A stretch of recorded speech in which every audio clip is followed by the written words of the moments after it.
Hi friends, எல்லோரும் எப்படி இருக்கீங்க? நல்லா இருக்கீங்களா? நாங்கள் குடும்பத்தோட குலதெய்வ கோயிலுக்கு கிளம்பிட்டோம். எங்கள் குலதெய்வ கோயில்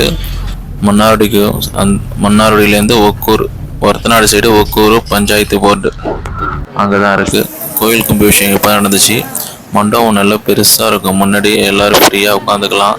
நல்லாயிருக்கும். எவ்வளோதான் நமக்கு ஒர்க் இருந்தாலும் அந்த பூஜை அப்படிங்கும் போது நம்ம போய் சாமி கும்பிட்றது, எவ்வளோ ஒர்க் இருந்தாலும் எல்லோரும் வந்துடுவாங்க.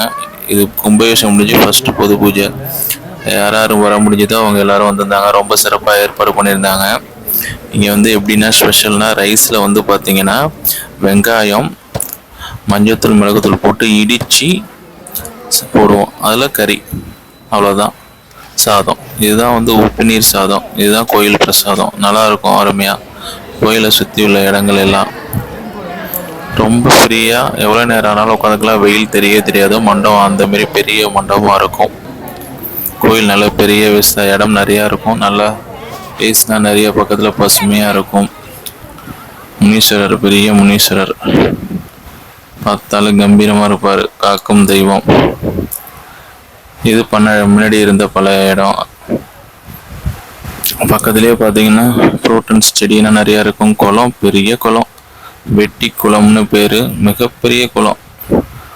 இந்த குளம், இந்த கோயில் ரெண்டுமே ஒன்றாக சேர்ந்தது தான் எங்கள் குலதெய்வம். ரொம்ப சக்தி வாய்ந்தவர். ஓகே ஃப்ரெண்ட்ஸ், நெக்ஸ்ட் வீடியோவில் பார்ப்போம்.